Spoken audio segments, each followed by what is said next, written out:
চলো আজকে তুল্যাঙ্ক ভার পার্ট 2 তে যে পড়েছিলাম তার সেকেন্ড পার্টের অ্যাপ্লিকেশন পোরশন ভালো করে লক্ষ্য করো। আগে ফার্স্ট পার্টে অ্যাপ্লিকেশন করেছি কিছু, আর সেকেন্ড পার্টে অ্যাপ্লিকেশন শুরু করছি। চলো দেখো, একটি ধাতব অক্সাইডে ওজন হিসাবে 60% ধাতু আছে। ধাতুটির তুল্যাঙ্ক ভার গণনা করো। কত পার্সেন্ট ধাতু আছে বলছে? 60% ধাতু আছে। যদি আমি ওজন হিসাবে গ্রাম এককে আমি যদি ধরে নিই, তাহলে দেখো ধাতু আছে 60 গ্রাম, ধাতু আছে 60 গ্রাম ধাতব অক্সাইডে। তাহলে এখানে অক্সিজেন কত থাকবে? ধাতব অক্সাইড মানে কি? ধাতু আছে অক্সিজেন আছে। ধাতব অক্সাইড মানে ধাতু আছে অক্সিজেন আছে। যেমন ক্যালসিয়াম অক্সাইড, ক্যালসিয়াম ধাতু, অক্সিজেন, এই নিয়ে ক্যালসিয়াম অক্সাইড হচ্ছে ধাতু আছে অক্সিজেন আছে। তাহলে তাদের ধাতু যদি 60 গ্রাম হয়ে যায়, 60% বলা আছে মানে 100 গ্রাম যদি টোটাল ধাতব অক্সাইড হয়, গ্রামে যদি আমি একক ধরি, 100 গ্রামে যদি টোটাল ধাতব অক্সাইড হয়, তাহলে ধাতু কত হবে? 60 ভাগ। তাহলে অক্সিজেন কত আছে? অক্সিজেন কত আছে? 100 - 60 সমান 40 গ্রাম অক্সিজেন আছে। সেটাই লেখা আছে দেখো, ধাতব অক্সাইডে অক্সিজেন আছে 40 গ্রাম। তাহলে 40 গ্রাম অক্সিজেন যুক্ত আছে 60 গ্রাম ধাতুর সঙ্গে। এটা এখান থেকে পাচ্ছি, 40 গ্রাম অক্সিজেন যুক্ত আছে 60 গ্রাম ধাতুর সঙ্গে। তাহলে এবারে 8 গ্রাম অক্সিজেন যত গ্রাম ধাতুর সঙ্গে যুক্ত থাকে সেটাই ধাতু তুল্যাঙ্ক ভার। আমরা সংজ্ঞাতে কি বলেছি? 8 ভাগ ওজনের অক্সিজেন যত ভাগ ওজনের কোনো ধাতু বা কোনো মৌলের সঙ্গে যুক্ত থাকবে সেটাই ও মৌলের তুল্যাঙ্ক ভার বলা হবে। একই রকম, তাহলে 40 গ্রাম অক্সিজেন যুক্ত 60 ভাগের সঙ্গে 8 গ্রাম অক্সিজেন কত ভাগের সঙ্গে? 12 গ্রাম। তাহলে ধাতু তুল্যাঙ্ক ভার কত পাবো? 12। এবারে দেখো আরেকটা কোশ্চেন হচ্ছে 2011 সালে MCl3 তে M এর তুল্যাঙ্ক ভার E, M এর পারমাণবিক ওজন কত? তাহলে আমরা কি জানি? A সমান E × V, অর্থাৎ পারমাণবিক ওজন সমান তুল্যাঙ্ক ভার × যোজ্যতা। তোমাকে তুল্যাঙ্ক ভার বলা আছে E, M এর শুধু যোজ্যতা জানলে আমি পেয়ে যাব তার পারমাণবিক ওজন। তাহলে M এর যোজ্যতা মানে M এর সোজা 3 বসাও, Cl এর যোজ্যতা 1, তবে গিয়ে হচ্ছে 1টা এখানে আসবে আর Cl এখানে যাবে, তবে গিয়ে MCl3 ফরমেশন হবে। তাহলে M এর যোজ্যতা কত? 3। তাহলে এখানে বসিয়ে দাও মানগুলো, E × 3 সমান 3E, অর্থাৎ পারমাণবিক ওজন কত পাচ্ছি? 3E। কোশ্চেনটা ভালো করে লক্ষ্য করো, 2012 সালে পড়ছে। প্রথমে কি বলা আছে? এ ধাতুর ক্লোরাইডে 55.90% ক্লোরিন আছে। তাহলে এই পরিমাণ ক্লোরিন রয়েছে। 1.0 গ্রাম এ ধাতু এত গ্রাম বি ধাতুকে তার লবণ থেকে প্রতিস্থাপিত হয়। প্রথমে ফার্স্ট পয়েন্টে চলো, তোমাকে কি কি চাইছে? এ ও বি এর তুল্যাঙ্ক ভার চাইছে। তাহলে প্রথমে এ এর তুল্যাঙ্ক ভার বের করবো, তারপর বি এর। যেহেতু এ ধাতুর ক্লোরাইড বলা আছে, এ ধাতুর ক্লোরাইড মানে এ ধাতু রয়েছে এবং ক্লোরিন রয়েছে, তবে কি এ ধাতুর ক্লোরাইড। তাতে 55.90% ক্লোরিন আছে বলা আছে। তাহলে Clটা কত আছে? 55.90%। তাহলে এ ধাতুর ক্লোরাইডে যদি ক্লোরিনের পরিমাণ দেওয়া থাকে, আর যে বাদ বাকিটা এ ধাতুটা পড়ে আছে, 100 থেকে বিয়োগ করলে পেয়ে যাবো, যেহেতু পার্সেন্টেজে বলা আছে। তাহলে এখানে 55.90%, তাহলে আর বাদ বাকি ক্লোরিন আছে বলছে। তাহলে ধাতু কত হবে? এ ধাতু 100 - 55.9 সমান কত হবে? 44.1। এত ভাগ কে আছে? এ ধাতু আছে, এ ধাতু এত ভাগ রয়েছে। তাহলে এখানে বলা আছে দেখো 55.9 ভাগ ক্লোরিন যুক্ত হয় 44.1 ভাগ এর সাথে। তাহলে 35.5 ভাগ ক্লোরিন যুক্ত হবে, অর্থাৎ 35.5 ভাগ ক্লোরিন যত ভাগ ধাতুর সঙ্গে যুক্ত হবে সেটাই ওই ধাতু তুল্যাঙ্ক ভার পাবো। সংজ্ঞা থেকে পড়েছি। তাহলে 35.5 ভাগ ক্লোরিন 28 ভাগ ধাতুর সঙ্গে যুক্ত হয়েছে, এ ধাতু তুল্যাঙ্ক ভার কত পেলাম? 28 পেয়ে গেলাম। এরপরে চলো বি ধাতুতে। তোমাকে বলা আছে 1.0 গ্রাম এ ধাতু 1.134 গ্রাম বি ধাতুকে তার লবণ থেকে প্রতিস্থাপিত হয়। তাহলে আমরা তুল্যাঙ্ক অনুপাত সূত্র থেকে পড়েছি, কোনো একটা যৌগ থেকে কোনো একটা যৌগের মধ্যে যদি একটা মৌল অপর একটা মৌলকে প্রতিস্থাপিত করে, তবে তাদের প্রতিস্থাপনটা তুল্যাঙ্ক ভারের অনুপাতে ঘটে। তাহলে দেখো এর তুল্যাঙ্ক ভার বাই বি এর তুল্যাঙ্ক ভার, এটাই তুল্যাঙ্ক ভারের অনুপাত পাচ্ছি। এর তুল্যাঙ্ক ভার বাই বি এর তুল্যাঙ্ক ভার সমান কত হবে? যেহেতু তুল্যাঙ্ক ভারের অনুপাতে ঘটছে তাদের প্রতিস্থাপনটা, তাহলে এর ওজন বাই বি এর ওজন। এর ওজন বসিয়েছি 1.0, বি এর ওজন দেখো 1.134। তাহলে তুল্যাঙ্ক ভারের অনুপাতে, যেহেতু তুল্যাঙ্ক অনুপাত সূত্র থেকে পাচ্ছি, যে কোনো যৌগে একটা মৌল আরেকটা মৌলকে যদি প্রতিস্থাপিত করে তাদের প্রতিস্থাপনটা তুল্যাঙ্ক ভার অনুপাতে ঘটে। তাহলে একই রকম ভাবে এর তুল্যাঙ্ক ভার বি এর তুল্যাঙ্ক ভার সমান এর ওজন বাই বি এর ওজন। এবার এখান থেকে গুণ করে কি মান পাচ্ছি? বি এর তুল্যাঙ্ক ভার ক্যালকুলেশন করে পাওয়া যাচ্ছে 31.758। তাহলে একদম ইজি ক্যালকুলেশন, ভালো করে লক্ষ্য রাখবে তুল্যাঙ্ক অনুপাত সূত্রটা, কারণ এই সূত্রটা ভালো করে খেয়াল রাখবে। এ এর তুল্যাঙ্ক ভার বাই বি এর তুল্যাঙ্ক ভার সমান এ এর ওজন বাই বি এর ওজন। এই সূত্রটা ভালো করে খেয়াল রাখবে, যেহেতু এ বি দুটো তাদের তুল্যাঙ্ক ভারের অনুপাতে প্রতিস্থাপিত হয়, এই জন্য এই সূত্রটা ভালো করে খেয়াল রাখতে হবে। এখান থেকে বি এর তুল্যাঙ্ক ভারটা বেরোবে। চলো এর পরের কোশ্চেন দেখো, একটি ধাতুর 2.7 গ্রাম অতিরিক্ত অ্যাসিডের সঙ্গে বিক্রিয়ায় এনটিপিতে 3.36 লিটার H2 উৎপন্ন করে, ধাতুটির তুল্যাঙ্ক ভার কত? তাহলে ধাতুটির তুল্যাঙ্ক ভার চাইছে। এবারে হাইড্রোজেন যেহেতু গ্যাস বলা আছে, তাহলে আমরা কি জানি 1 গ্রাম হাইড্রোজেন যত গ্রাম কোনো মৌলের সঙ্গে যুক্ত হয় সেটাতে তুল্যাঙ্ক ভার, বা কোনো মৌলের যত ভাগ ওজন 1 গ্রাম হাইড্রোজেনকে তার কোনো যৌগ থেকে বাইরে বের করে বা প্রতিস্থাপিত করে সেটাতে তুল্যাঙ্ক ভার। তাহলে এখানে দেখো এনটিপিতে 3.36 লিটার হাইড্রোজেন উৎপন্ন করে, কত গ্রাম? 2.7 গ্রাম ধাতু। তাহলে অতিরিক্ত অ্যাসিডের সঙ্গে বিক্রিয়া করে, তাহলে দেখো 3.36 লিটার হাইড্রোজেন উৎপন্ন হয় 2.7 গ্রাম ধাতু দ্বারা। এবারে লিটারে দেখো 2 গ্রাম হাইড্রোজেন, 2 গ্রাম হাইড্রোজেন গ্যাসের আয়তন কত? 22.4 লিটার। যেহেতু হাইড্রোজেন গ্যাসের আণবিক ভর, H2 গ্যাসের আণবিক ভর সমান কত হবে? 2। তাহলে হাইড্রোজেন গ্যাসের আণবিক ভর যেহেতু 2, তাহলে 2 গ্রাম হাইড্রোজেন, আর আমরা কি জানি 1 গ্রাম অনুপদার্থের ভর আণবিক ভর, 1 গ্রাম অনুপদার্থের যে কোনো গ্যাসীয় পদার্থের আয়তন 22.4 লিটার। তাহলে 1 গ্রাম অনুপদার্থের ভর যেহেতু আণবিক ভর এবং 1 গ্রাম অনুপদার্থের যে কোনো গ্যাসীয় পদার্থের আয়তন 22.4 লিটার, তাহলে 2 গ্রাম হাইড্রোজেনের আয়তন কত এনটিপিতে? 22.4 লিটার। তাহলে 1 গ্রাম হাইড্রোজেনের আয়তন কত? 11.2 লিটার। 1 গ্রাম হাইড্রোজেন কোন একটা যৌগ থেকে প্রতিস্থাপিত করতে, বা প্রতিস্থাপিত করা মানে কি যৌগ থেকে একটা হাইড্রোজেনকে উৎপন্ন করা, যে কোনো অবস্থায় উৎপন্ন করা। তাহলে প্রতিস্থাপিত করতে যত গ্রাম কার প্রয়োজন? ধাতুর প্রয়োজন, সেটাকে বলা হবে ধাতু তুল্যাঙ্ক ভার। তাহলে দেখো 3.36 লিটার হাইড্রোজেন উৎপন্ন হয় 2.7 গ্রাম ধাতু দ্বারা। এবারে আমি 1 গ্রাম হাইড্রোজেনকে লিটারে কনভার্ট করেছি, 11.2 লিটার আসছে। তাহলে এত লিটার হাইড্রোজেন গ্যাস উৎপন্ন করতে যত গ্রাম ধাতু দ্বারা হাইড্রোজেন গ্যাস উৎপন্ন হচ্ছে সেটাই হচ্ছে তার তুল্যাঙ্ক ভার। তাহলে 11.2 লিটার হাইড্রোজেন উৎপন্ন হয় 9 গ্রাম ধাতু দ্বারা, এখানে বের করা হয়েছে ঐকিক নিয়মে। তাহলে এই 9টা হচ্ছে কার তুল্যাঙ্ক ভার হবে? ধাতুর তুল্যাঙ্ক ভার। কারণ আমরা সংজ্ঞা থেকে জানি যে 1 গ্রাম হাইড্রোজেন উৎপন্ন করতে বা প্রতিস্থাপিত করতে যত ভাগ যে কোনো মৌলের প্রয়োজন তাকে মৌলের তুল্যাঙ্ক ভার বলা হবে। তাহলে এই জন্য এখানে তুল্যাঙ্ক ভার কত বেরিয়েছে? তোমার 9 বেরিয়েছে। এরপর দেখো 2017 সালে একটা অঙ্ক পড়েছে, ফসফেট মূলকের তুল্যাঙ্ক ভার কত? ফসফেট মূলকের সংকেত কি? PO4 3-, তাহলে তার সংকেত ভর বাই তার যোজ্যতা। সংকেত ভর বা আণবিক ওজন বের করা হয়েছে, ফসফরাসের 31, অক্সিজেনের 16, 4টা অক্সিজেন আছে, 16 4 64 বাই 3, অ্যান্সার হচ্ছে 13.67। আচ্ছা এরপরে অঙ্ক চলো। এরপরে দেখো একটি ধাতু এ ও বি এর তুল্যাঙ্ক ভার হচ্ছে সমান, এর পারমাণবিক ওজন বি এর এত গুণ বলা আছে। তাহলে এ এবং বি এর তুল্যাঙ্ক ভার বলা আছে সমান, এর পারমাণবিক ওজন বি এর 1.5 গুণ। কিভাবে এটি ব্যাখ্যা করি? দেখো প্রথমে ধরা হচ্ছে বি এর তুল্যাঙ্ক ভার ই ধরা হচ্ছে এবং যোজ্যতা ভিবি, পারমাণবিক ওজন এক্স। তাহলে প্রথমে ধরা হচ্ছে বি এর তুল্যাঙ্ক ভার ই, যোজ্যতা ভিবি, পারমাণবিক ওজন এক্স। এবারে এর ক্ষেত্রে দেখো তুল্যাঙ্ক ভার সমান বলা আছে, তাহলে তুল্যাঙ্ক ভারটা ই ধরা আছে এর ক্ষেত্রে। দেখো তুল্যাঙ্ক ভার সমান বলা আছে।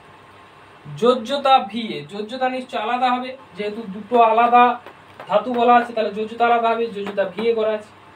পারমাণবিক ওজন কত বলা আছে? বি এর 1.5 গুণ। তাহলে বি যদি এক্স হয় তাহলে এ কত হবে? 1.5x।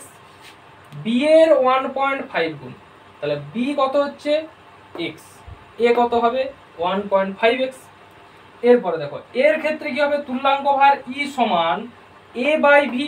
তাহলে এ কত ছিল এর ক্ষেত্রে? 1.5x, মানে পারমাণবিক ওজন বাই আমরা কি জানি এ সমান ই ইন্টু ভি, মানে পারমাণবিক ওজন সমান তুল্যাঙ্ক ভার ইন্টু যোজ্যতা। তাহলে ই সমান কত হবে? এ বাই ভি হবে, সেটাই বসানো হয়েছে এ বাই ভি, পারমাণবিক ওজন বাই যোজ্যতা। এর ক্ষেত্রে বি এর ক্ষেত্রে দেখো একই রকম তুল্যাঙ্ক ভার সমান পারমাণবিক ওজন বাই যোজ্যতা, একই বসানো হয়েছে। তাহলে এবারে যেহেতু বলা আছে দুটো তুল্যাঙ্ক ভার সমান, তাহলে এই জন্য তুল্যাঙ্ক ভারকে সমান করা হয়েছে। সমান করলে কি দেখা যাচ্ছে? ভি এ বাই ভিবি সমান 1.5, অর্থাৎ ভি এ সমান 1.5 ইন্টু ভিবি। VA সমান 1.5 ইন্টু VB। তাহলে এখান থেকে কি প্রমাণিত হয় যে এ ধাতুর যোজ্যতাটা বি ধাতুর 1.5 গুণ হতে হবে। তাহলে বি ধাতুর তুলনায় যদি এ ধাতুর যোজ্যতা 1.5 গুণ হয় তবে গিয়ে বলবো এইটা মানবে, এরকম ক্যালকুলেশনটা, তবে গিয়ে এই এ এর পারমাণবিক ওজন বি এর পারমাণবিক ওজন 1.5 হবে যদি তুল্যাঙ্ক ভারটা সমান হয়। দেখো এরপরে কোশ্চেন, কার্বনেট মূলকের তুল্যাঙ্ক ভার নির্ণয় করো। কার্বনের মূলকের তুল্যাঙ্ক ভার কিভাবে নির্ণয় করা হবে?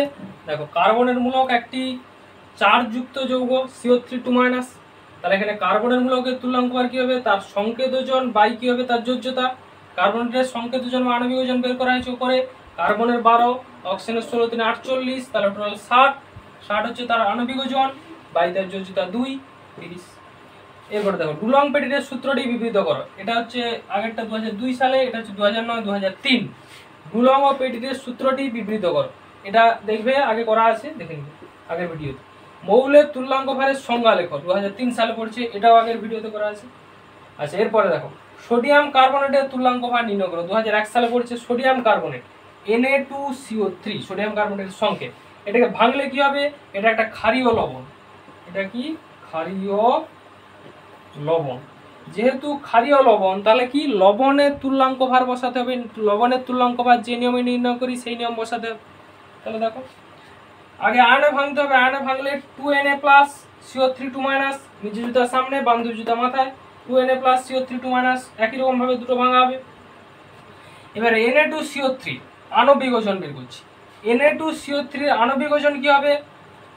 সোডিয়ামের 23 দুটো আছে, 23 × 2 প্লাস কার্বনের 12 প্লাস কত হবে? 16 × 3, অক্সিজেনের 16, তিনটা অক্সিজেন আছে, 16 3 48, টোটাল 106।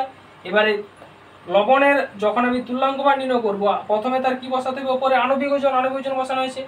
নিচে কি যে কোনো একটা আয়ন ধরতে হবে, হয় ক্যাটায়ন না হলে আয়ন। আমি ক্যাটায়ন ধরছি, ক্যাটায়নের সংখ্যা কত? দুটি আছে ক্যাটায়ন, 2Na+ দুটো ক্যাটায়ন ইনটু তার চার্জ, ইনটু চার্জ 1, তাহলে কত হচ্ছে? 51 হচ্ছে 53। তুমি অ্যানায়ন ধরেও করতে পারো, অ্যানায়নের অ্যানায়নের আগে কি বসাবে? কতগুলো অ্যানায়ন আছে?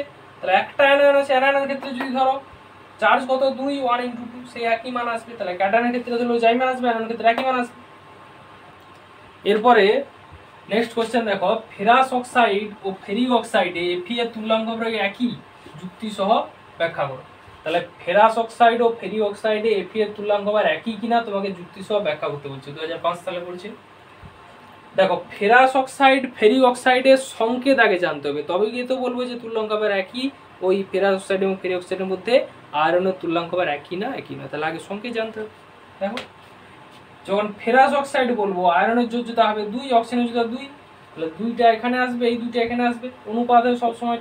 তাহলে Fe2O2 হবে। আমরা জানি সবসময় যে কোনো পরমাণুতে যে কোনো যৌগে ডালটনের পরমাণুবাদ অনুযায়ী পরমাণুগুলি পূর্ণ সংখ্যা সরল অনুপাতে থাকে। তাহলে 2:2 সমান 1:1 হবে, অর্থাৎ সংকেত হবে FeO। সংকেত FeO হচ্ছে, তাহলে FeO হচ্ছে ফেরাস অক্সাইডের সংকেত। এরপরে FeO আরেকটা কি আছে? Ferric oxide. দেখো এখানে Fe, এখানেও লিখেছি Fe।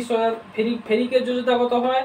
আর আয়রন যখন ফেরিক রূপে থাকে তখন তার যোজ্যতা কত হবে? 3, আর অক্সিজেন 2, তাহলে 2টা এখানে যাবে, 3টা এখানে যাবে, ফর্মেশন হচ্ছে Fe2O3 ফেরিক অক্সাইড। এখানে কিন্তু সরল অনুপাত বের করানো যাবে না, কারণ 2:3 মানে সরল অনুপাতে আপনার রয়েছে। এবারে দেখো প্রথম যৌগ ফেরিক অক্সাইডের ক্ষেত্রে, প্রথমে ফেরাস অক্সাইড, ফেরিক অক্সাইড না ফেরাস অক্সাইড, তাহলে Fe হচ্ছে ফেরাস অক্সাইড। এর ক্ষেত্রে দেখো 16 ভাগ ওজনের অক্সিজেন যুক্ত আছে 56 ভাগ ওজনের Fe এর সঙ্গে, কারণ এখানে অক্সিজেনের পারমাণবিক ওজন 16 আর Fe এর পারমাণবিক ওজন কত? 56। তাহলে 16 ভাগ অক্সিজেন যুক্ত আছে 56 ভাগ ওজনের Fe এর সঙ্গে। আমরা কি জানি 8 ভাগ ওজনের অক্সিজেন যত ভাগ ওজনের কোনো পদার্থের সঙ্গে যুক্ত থাকে সেটাই তার তুল্যাঙ্ক ভাগ। তাহলে দেখো 8 ভাগ ওজনের অক্সিজেন যুক্ত আছে কত ভাগ ওজনের Fe এর সঙ্গে? 28 ভাগ ওজনের Fe এর সঙ্গে, তাহলে 28টা হচ্ছে কার তুল্যাঙ্ক বের হলো? Fe। এবার Fe2O3 যৌগ অর্থাৎ ফেরিক অক্সাইড, এখানে কি অক্সিজেন তিনটা পরমাণু রয়েছে, তাহলে 48 ভাগ 16 3 48, তাহলে 48 ভাগ ওজনের অক্সিজেন যুক্ত আছে 56 2 212 Fe দুটো রয়েছে, এই জন্য একটা যদি পারমাণবিক ওজন 56 হয়, দুটো 56 2 112 212 না 112, তাহলে এখানে 48 ভাগ ওজনের অক্সিজেন যুক্ত আছে 112 ভাগ ওজনের Fe এর সঙ্গে। 8 ভাগ ওজন একই রকম, 8 ভাগ ওজনের অক্সিজেন যুক্ত আছে কত ভাগ? 18.6 ভাগ Fe এর সঙ্গে। তাহলে Fe এর তুল্যাঙ্ক ভার এখানে কত পাচ্ছি? 18.6। তাহলে Fe2O3 যৌগে Fe তুল্যাঙ্ক পাচ্ছি 18.6 আর FeO যৌগে অর্থাৎ ফেরাস অক্সাইড যৌগে তার তুল্যাঙ্ক পাচ্ছি 28। তাহলে এখানে কি হচ্ছে দুটো তুল্যাঙ্ক ভারের মান ভিন্ন হচ্ছে। নেক্সট কোশ্চেন দেখো, নাইট্রেট মূলক ও সালফিউরিক অ্যাসিডের তুল্যাঙ্ক ভার নির্ণয় করো। তাহলে নাইট্রেট মূলক বলছে, আরেকটা কি বলছে সালফিউরিক অ্যাসিড। এটা 2005 সালে পড়েছে নাইট্রেট মূলক, 2001 সালে পড়েছে সালফিউরিক অ্যাসিড। এটা তুল্যাঙ্ক ভার নির্ণয় করতে বলছে। নাইট্রেট মূলক মানে কি NO3-, NO3- এর মূলকের আমরা আণবিক ওজন নির্ণয়ের সূত্র কি জানি, মূলকের আণবিক ওজন বাই তার যোজ্যতা বা মূলকের সংকেত ওজন বাই তার যোজ্যতা। তাহলে সংকেত ওজন কত হবে, নাইট্রোজেনের 14, অক্সিজেনের 16 × 48, 14/48/1, এর চার্জ যেটাই সেটাই যোজ্যতা। তাহলে 1 নিচে বসানো হয়েছে, 62/1 = 62। এরপর দেখো H2SO4, সালফিউরিক অ্যাসিড মানে H2SO4 এটা একটা অ্যাসিড। H2SO4 সবসময় কত 2H+ আয়ন ত্যাগ করবে, দুটো H+ আয়ন দেবে জলীয় দ্রবণে H2SO4। যদি ভাঙো আয়নে তাহলে দুটো H+ আয়ন দেবে, মানে তার ক্ষারগ্রাহিতা কত হবে, ক্ষারগ্রাহিতা হচ্ছে 2, ক্ষারগ্রাহিতা হচ্ছে 2। তাহলে এখানে যতগুলি জলীয় দ্রবণে H+ আয়ন ত্যাগ করবে সেটাই তার ক্ষারগ্রাহিতা। আমরা কি জানি, জলীয় দ্রবণে কোনো অ্যাসিড যতগুলি H+ আয়ন ত্যাগ করে সেটা তার ক্ষারগ্রাহিতা। তাহলে এখানে দুটো H+ আয়ন ত্যাগ করছে, এই জন্য ক্ষারগ্রাহিতা 2। তাহলে আণবিক ওজন বাই তার ক্ষারগ্রাহিতা 98/2 সমান কত হবে 49। নেক্সটে চলো, নেক্সট কোশ্চেন, উদাহরণসহ সত্যতা বিচার করো, কোন মৌলের তুল্যাঙ্ক ভার ধ্রুবক। তাহলে বলছে উদাহরণসহ সত্যতা বিচার করতে কোন মৌলের তুল্যাঙ্ক ভার ধ্রুবক। দেখো আমরা কি জানি, সব সময় A সমান E × V, অর্থাৎ পারমাণবিক ওজন সমান তুল্যাঙ্ক ভার × যোজ্যতা। তাহলে E সমান কত হবে A/V। A সমান যদি E × V হয়, অর্থাৎ পারমাণবিক ওজন সমান তুল্যাঙ্ক ভার × যোজ্যতা, তাহলে E সমান A/V, যেখানে A হচ্ছে পারমাণবিক ওজন, অর্থাৎ মৌলের পারমাণবিক ওজন কখনো চেঞ্জ হয় না, এটা সবসময় স্থির রাশি। যোজ্যতা ভিটা হচ্ছে সব সময় পরিবর্তনশীল হবে। তাহলে যোজ্যতাটা সব সময় প্রায় পরিবর্তনশীল হয়, সব সময় না হয়, কিছু কিছু মৌলের ক্ষেত্রে যোজ্যতাটা পরিবর্তনশীল হবে। এবারে যে সব মৌলের একাধিক যোজ্যতা দেখা যাবে তাদের ক্ষেত্রে তুল্যাঙ্ক ভারটা পরিবর্তনশীল, অর্থাৎ এটা স্থির রাশি এটা পরিবর্তনশীল, তাহলে এর মানটা নিশ্চয়ই চেঞ্জ হবে। তাহলে কি হচ্ছে, যে সমস্ত মৌলের ক্ষেত্রে দেখা যাবে একাধিক যোজ্যতা দেখাচ্ছে বিভিন্ন যৌগে, সেই সমস্ত মৌলের ক্ষেত্রে কি হবে, তুল্যাঙ্ক ভারটা পরিবর্তন হবে। দেখো বিভিন্ন যৌগে একই মৌল বিভিন্ন যোজ্যতা দেখায়, যেমন কি একটু আগে করেছিলাম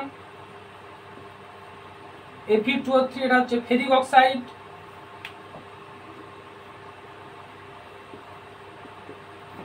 আর FeO এটা হচ্ছে ফেরাস অক্সাইড।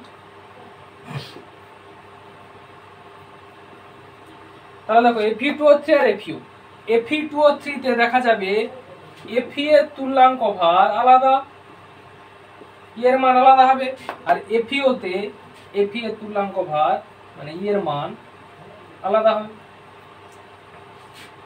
দেখবে Fe2O3 এবং FeO এই দুটোর ক্ষেত্রে যদি বের করাই, তাহলে Fe2O3 তে Fe এর মানটা আলাদা হবে। দেখো বের করেছি এখানে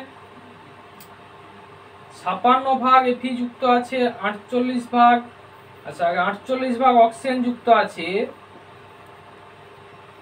56 গ্রাম Fe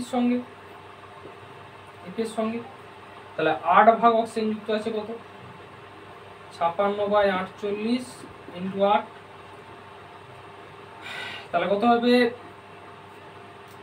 আচ্ছা 48 ভাগ অক্সিজেন যুক্ত আছে 16 × 48, 56 ×